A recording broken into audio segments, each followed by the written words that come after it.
Prezident Əliyev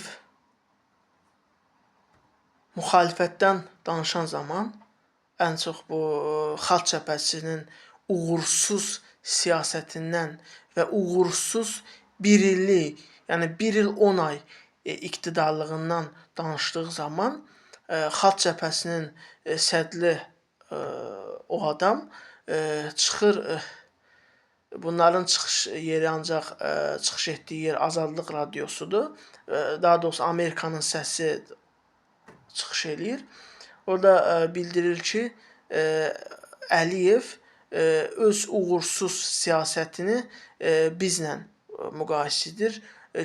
Güya Əliyev nə zaman çətinliyə düşən zaman Xalq Cəbhəsinin birlik uğursuz iqtidarlığın xalqın yadına salır falan filan. Mən də buradan həmin o adama bildirmək istəyirəm ki, həddin bildirmək istəyirəm ki, cənab Əliyevin heç bir zaman uğursuz siyasəti olmamışdır. İstər daxili, istər xarici, istər ordu, istər diplomatiya sayəsində heç bir zaman uğursuz siyasəti olmamışdır. Mən o Xalq Cəbhəsinin rəhbəri olan şəxsə səslənirəm. Onlar elə bilirlər, cənab Əliyev bugün çətin vəziyyətdədir. Onun üçün də öz çətinliyinin, çətin siyasətinin üstün örtbaslıq etməkdən ötürü Xalq Cəbhəsinin bir illik uğursuz iqtidarın adını çəkir. Xalqa bildirir ki, baxın 90-cı illərdə onlar ölkəni məhv etdilər, güya. Məhv etdilər, gəlin dövlətin ətrafında birləşin. Baxın, onlar hələ də başa düşmürlər ki, öz o küçə siyasət sözləri ilə xalqı, vətəndaşı aldatmaq olmaz. 92-93-cü illərdə, ondan əvvəl 80-də, 70-də bunların hansı ideyaya mənsub idilər? İndi də o ideyadadılar.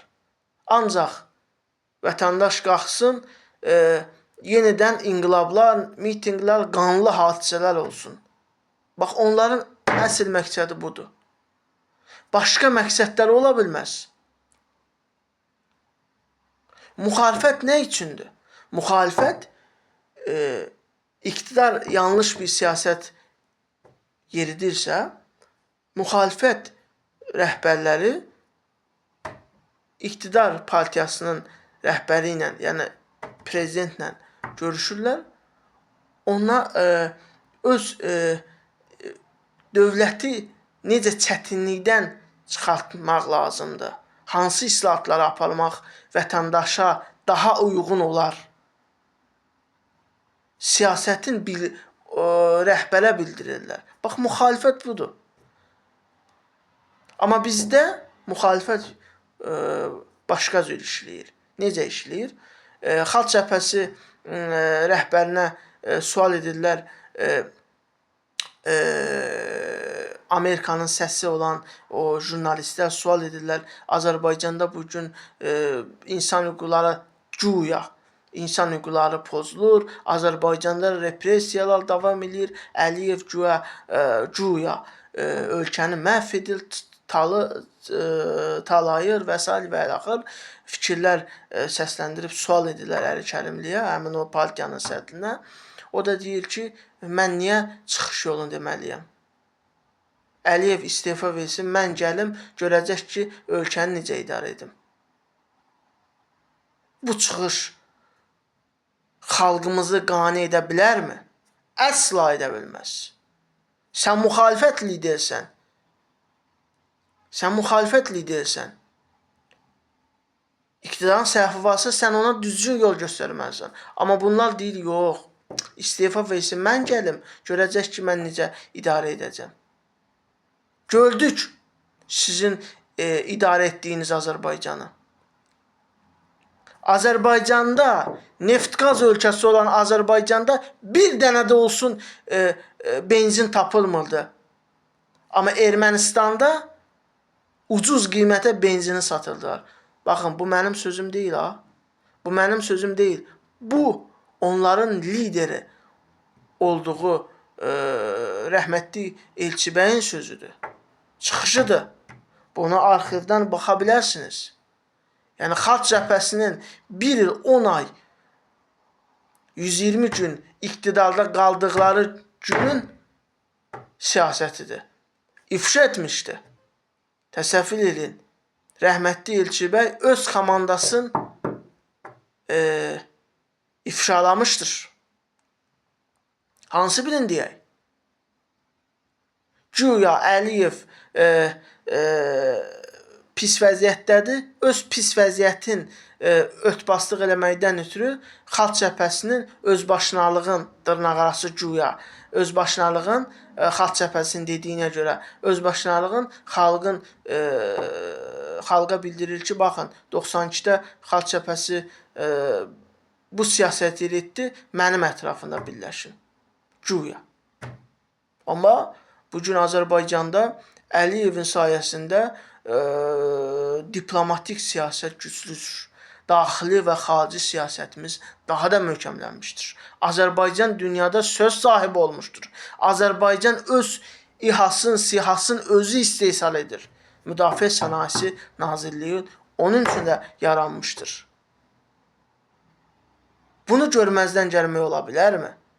Əsla. Xalqımız da, vətəndaşımız da bunu gözəl görür.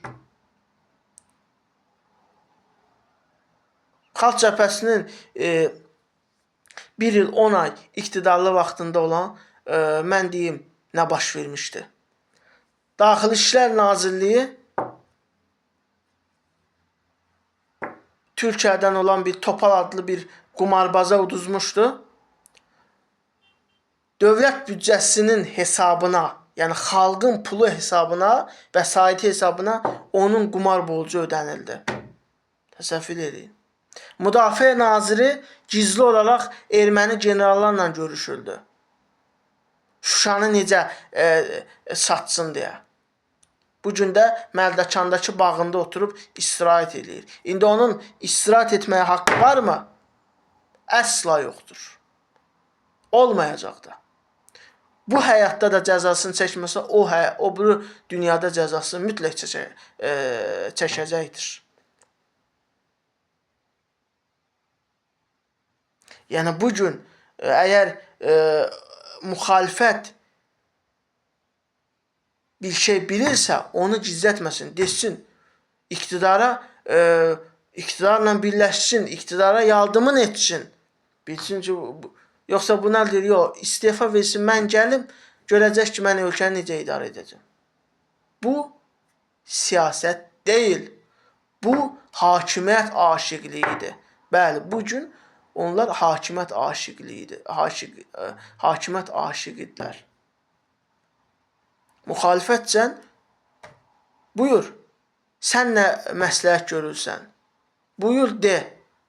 Bunlar deyir, yox, gərək Əliyev istifa verə, biz iqtidara gələk, görəcək ki, Azərbaycanı necə gücləndiririk. Gördük sizin o 1 il 10 ay iqtidarınız olduğu zaman. 1992 7 iyun, 1993 17 iyun gördük. Kəlbəcəli necə tək qoydunuz? Kəlbəcəldə yaşayan günahsız insanlar necə tək qoydunuz? Lideriniz çıxdı, Türkiyəni, İranı, Rusiyanı ittiham etdi ki, mənə helikopter vermədilər. Yaxşı, sual olunur, Azərbaycanın helikopterli yox idi mu? Dövlətin 4 dənə helikopteri yox idi mu? Sən niyə Türkiyəyə, İrana, Rusiyadan dilənirsən? Azərbaycanın o zaman ordusu da var idi, helikopteri də var idi, silahı da, sursatı da var idi. Var idi, hər şey. Sadəcə bunlar qıymadılar Xalq Cəbhəsi. Qoy orada insanlar tək qalsınlar. Başdan itirmişdilər.